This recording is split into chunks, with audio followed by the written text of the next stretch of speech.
할렐루야. 오늘도 예배하는 모두에게 하나님의 크신 은혜와 능력이 있기를 주님의 이름으로 축복합니다.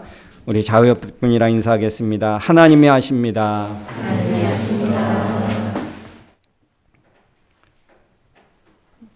여러분, 우리는 예수 그리스도를 믿습니다. 예수 그리스도를 믿은 이후에 우리는 달라진 내 모습, 또 발전하고 있는 우리의 모습들을 우리는 아마 느끼고 있을 거고 경험하게 되어질 것입니다. 여러분 정말 예수 그리스도를 믿은 후에 여러분 달라지셨습니까? 달라진 모습들을 우리는 찾아보고 또 고백할 수 있어야 할 것입니다.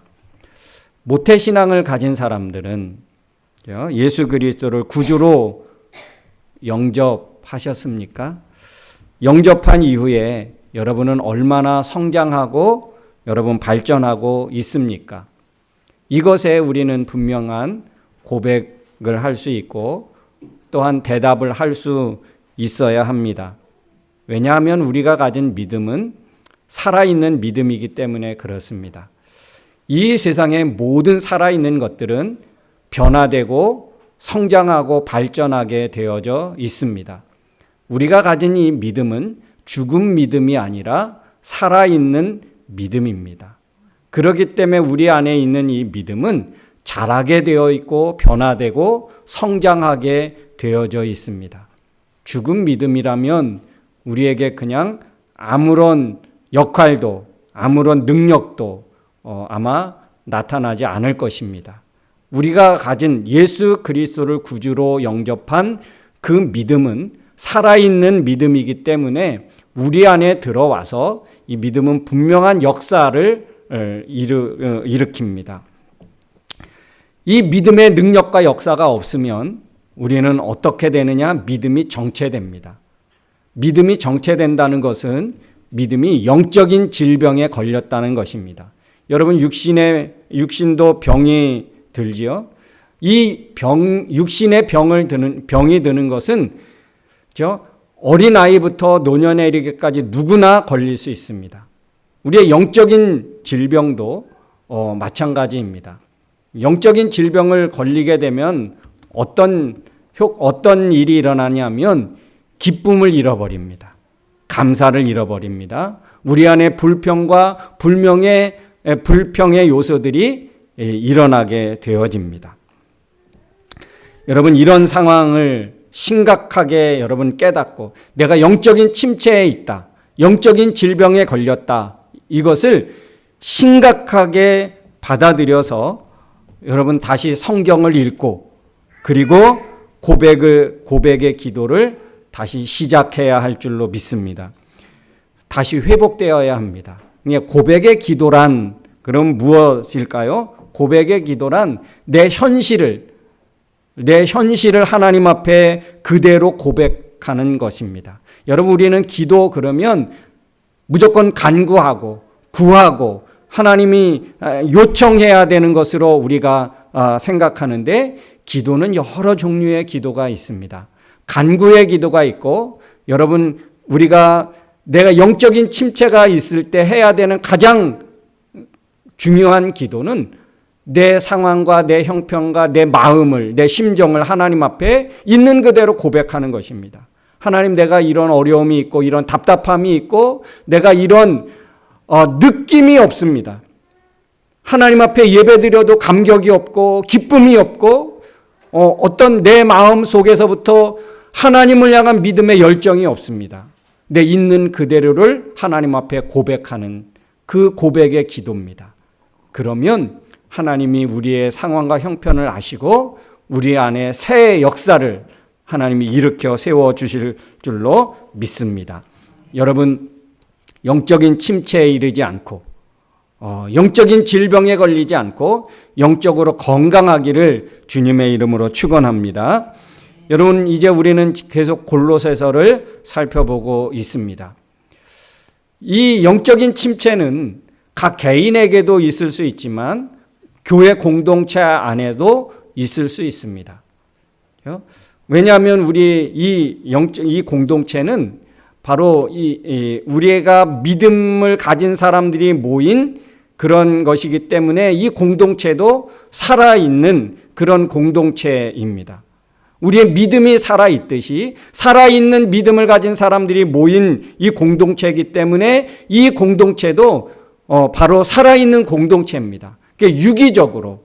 그래서 서로 협력하고 서로 교제하면서 그런 은혜가 서로 공유되고 서로 전파되고 전달되는 바로 그럴 때에 우리 공동체가 다시 그런 기쁨이 있고 만족이 있고 그래서 서로 사랑함이 있고 서로 위로하고 격려함이 있습니다. 이게 바로 살아있는 공동체의 모습이겠지요. 그러면 여러분 이 공동체가 침체되고 공동체가 병들면 어떻게 되겠습니까? 서로 미워하고 갈등하고 서로 그렇게 친밀한 교제가 일어나지 않고 그냥 대면하고 이게 바로 공동체가 병들고 시험드는 그런 과정입니다. 병들어 있다는 모습이겠죠. 여러분 우리 골로새서를 통해서 우리의 이런 그 공동체의 현실을 파악하고 현실을 살펴보고 우리 교회는 과연 죽은 공동체인가 아니면 살아서 서로 협력하고 서로 동역하면서 그렇게 건강한 공동체로 세워져 가고 있는가를 한번 진단해 봐야 할 줄로 믿습니다. 그래서 오늘 우리 골로새서를 살펴보는데 우리 지난주에 이어서 오늘은 예수 그리스도는 우리의 100가지, 10,000가지의 질문과 고민과 문제에 답이 되시는 분이다. 그래서 예수 그리스도 외에 인생의 대안은 없다.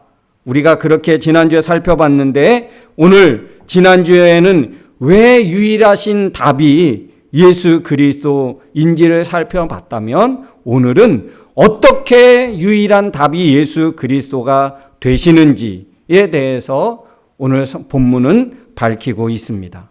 그래서 20절에 살펴보니까 20절에 하나님은 그리스도께서 흘리신 십자가의 피로 평화의 길을 열어주셨고 하늘에 있든지 땅에 있든지 모든 것을 그분을 통해 예수 그리스도를 통해 자기와 화해하게 하셨습니다. 이렇게 말하고 있습니다.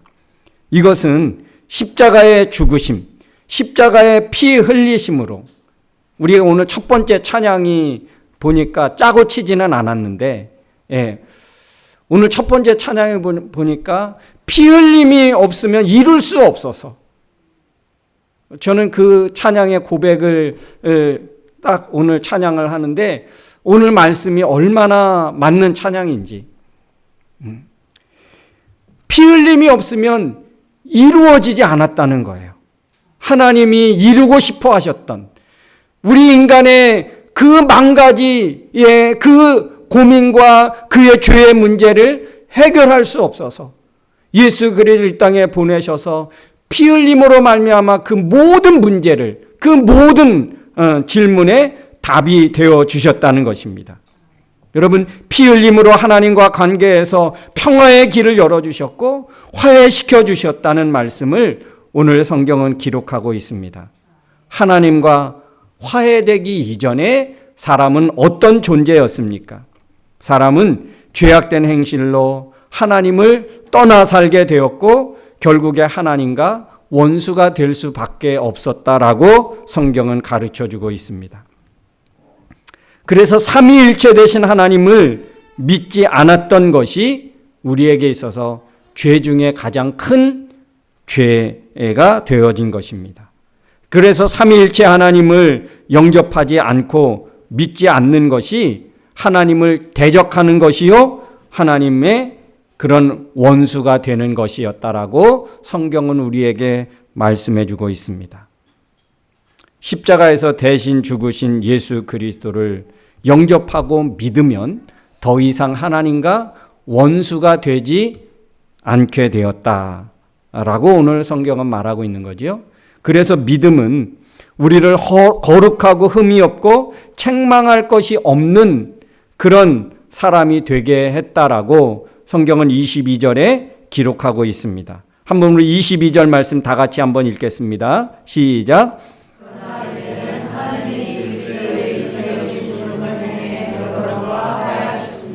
이것은 여러분을 거룩하고 흠이 없고 책망할 것이 없는 사람으로 자기 앞에 세우기 위한 것입니다.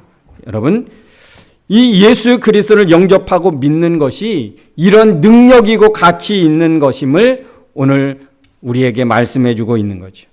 예수 그리스도의 피 흘림, 예수 그리스도의 죽으심이 그 죽으신 사건이 얼마나 능력 있고 얼마나 가치 있는 일인가를 우리에게 말씀하고 있습니다. 우리를 죄인 중에 괴수였던, 죄인 중에 죄인이었던 우리를 거룩하고 흠이 없고 아무 책망할 것이 없는 그런 위대한 존귀한 자로 우리를 만들어 주시는 역할을 하게 되었다.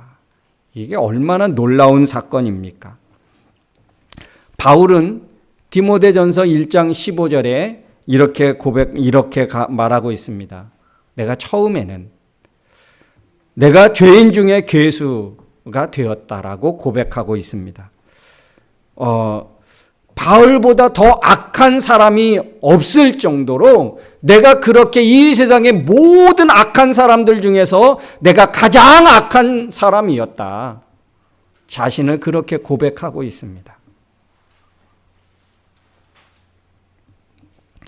모든 사람보다 가장 악한 사람이었다고 자기 자신을 그렇게 고백하고 있는데, 그는 예수 믿는 사람들을 죽이고 감옥에 가두는 그러한 일을 얼마나 당당하게 했는지, 얼마나 자신감 가지고 했는지 모릅니다. 누구에게도 꺼리낌이 없을 정도로 그렇게 사람을 죽이고 사람을 옥에 가두고 사람을 괴롭히고 교회를 핍박하는 일을 얼마나 자신감 있게 당당하게 했는지 모릅니다. 그게 죄가 되는 줄도 모르고 그게 하나님을 대적하는 일인 줄도 모르고 그는 당당하게 그 일을 했습니다. 그 일을 하는 것이 사회의 영웅으로 착각할 정도였습니다. 내가 이 사회에 의인이고 이 사회의 모든 사람들이 나의 그 일을 지지한다라고, 그래서 모든 사람들의 영웅으로 착각했습니다. 그런데 그가 다메섹으로 가던 그 길에 그때도 예수 믿는 사람들을 잡으러 가는 중이었지요. 자기에게 찾아오신 부활하신 예수 그리스도를 만나면서 그는 변화되기 시작했습니다. 생각이 달라지게 됐고 그의 라이프 스타일이 달라지게 되었습니다. 자신을 얼마나 미련하고 어리석은 일을 하고 있는지 비로소 깨닫게 되어집니다. 그래서 예수 그리스도를 영접하고 그는 새로운 삶을 시작하게 되었습니다. 그 후에 바울은 예수를 구원자라고 전하고 가르치는 사람으로 그는 이제 변화되게 되었죠. 그래서 23절 말씀에 보니까 그는 그렇게 고백하고 있습니다. 23절 다 같이 시작. 만일 여러분이 믿음에 굳게 서서 여러분이 들은 기쁨의 소식에 희망에서 흔들리지 않는다면 그렇게 될 것입니다. 이 기쁜 소식은 하늘 아래 모든 사람에게 전파되고 있으며 나 바울은 이 기쁜 소식을 전하는 일꾼입니다.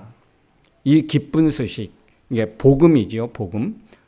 예수 그리스도를 통한 구원의 이 소식, 이것보다 기쁜 소식이 없는데 바울은 이 소식을 가르치고 전하는 하나님의 일꾼이 되었다라고 고백합니다. 골로새 교회 성도들에게 내가 이와 같은 사람이 된 것은 바로 당신들을 위한 것이고 당신들도 이와 같이 되었으면 좋겠습니다 하는 그런 바울의 고백이겠죠. 바울의 말이겠지요. 바울은 이제 어떤 사람이 되었습니까? 바울은 믿음에 굳게 서서 어떤 이론이나 철학이나 과학적인 그런 어떤 도전에도 흔들리지 않는 믿음을 가졌다라고 그렇게 고백하고 있고 심지어 하나님의 동역자가 되었다라고 그는 고백합니다. 동역자란 어떤 같은 목표를 위해서 같은 일을 하는 사람을 동역자라고 하는데 하나님의 동역자는 하나님의 나라를 위해서 또 믿음을 갖게 하는 일에 쓰임받는 사람을 말하겠지요. 그러면 바울은 하나님의 동역자로서 하나님은 사람을 통해 일하시는데 지금도 하나님은 사람을 통해서 일하기를 원하시는데 이 하나님의 사역에 동역하는 사람이 되었다. 동업자가 되었다. 하나님의 일에 참모가 되었다. 하나님의 일을 협력해서 그 일을 이루는 사람이 되었다. 그런 말입니다. 여러분, 우리가 어떤 기업의 이사가 되고 어떤 사장이나 회장의 그 일을 함께 동업하는 사람이 있지요. 동역하는 사람이 있습니다. 대통령이 되면 대통령의 참모가 필요하지요. 대통령이 혼자서 다 일하지는 않습니다. 대통령의 참모가 된다는 것을 가문의 영광으로 생각합니다. 그래서 사람을 대통령으로 만들기 위해서 얼마나 그 줄을 서지요. 될 만한 사람에게 줄을 서지요. 그래서 대통령으로 당선되면 그 자기를 대통령이 되도록 그렇게 도와준 사람들을 자기의 아주 중요한 그런 참모로 장관으로 그렇게 세웁니다. 5년 후에 어떻게 될 줄 모르고 한 자리 차지하고 싶어서 비굴하게 행동하기도 합니다. 그렇죠? 많은 경우들을 우리가 보게 됩니다. 그런데 여러분, 우리는 하나님의 참모요, 하나님의 동역자라는 사실입니다. 이 얼마나 큰 영광입니까? 사람으로 태어났다는 것은 바울과 같은 과정을 겪는다는 것입니다. 모태신앙이든지 또 하나님을 전혀 알지 못했다가 하나님을 믿게 됐다든지 여러분, 우리는 바울과 같은 과정을 겪게 됩니다. 다 우리는 죄인 중에 괴수였습니다. 예수 그리스도를 구주로 영접하기 이전에 우리는 다 죄인 중에 괴수였고 하나님 앞에 원수일 수밖에 없었습니다. 예수님을 영접하기 이전에 우리의 있는 그 포지션은 하나님과 원수가 되는 것이었습니다. 모태신앙도 마찬가지예요. 내가 개인적으로 주님을 영접하기 이전에는 주님과 1대1로 주님을 영접하기 이전에 우리는 교회는 다녔지만 신앙생활은 하는 것 같았지만 내가 주님을 개인적으로 영접하기 이전에는 우리의 믿음의 삶은 아직 온전한 믿음의 삶은 성립되지 못한 것입니다. 개인적으로 주님을 영접하고 난 이후 우리의 믿음의 삶은 비로소 시작된 것입니다.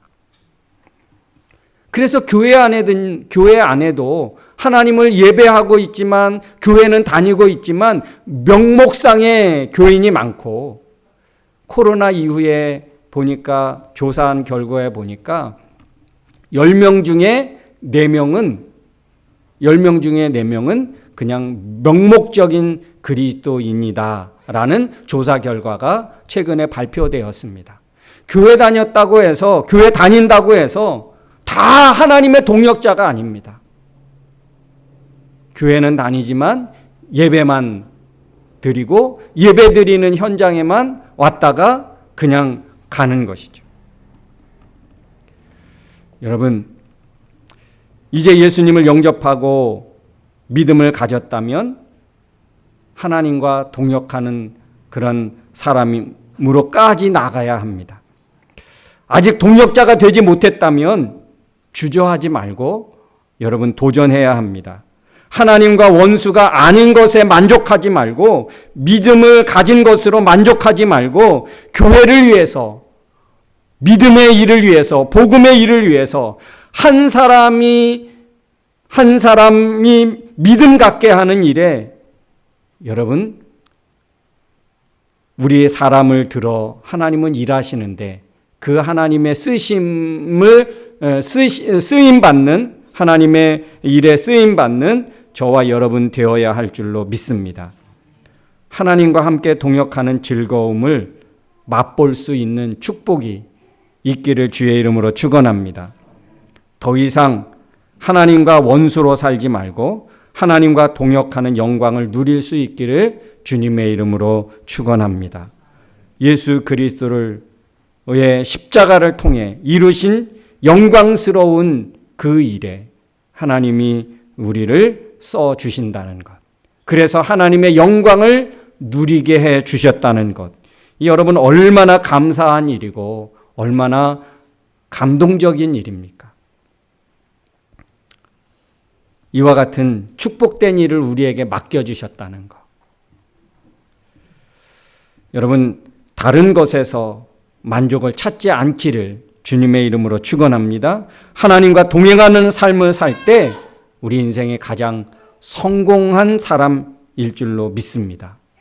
오늘 저와 여러분이 이제는 더 이상 원수가 아닌 우리는 이제 하나님의 참모요, 하나님의 동역하고 하나님의 목적하신 그 뜻을 함께 이루어가는 하나님의 동역자라는 이 사실을 기억하시고 그냥 믿음 가진 것으로만 만족하지 말고 여러분 하나님과 동역하시기를 하나님의 귀한 일에 쓰임받을 수 있기를 주님의 이름으로 축원합니다. 우리 시간 기도하기를 원합니다.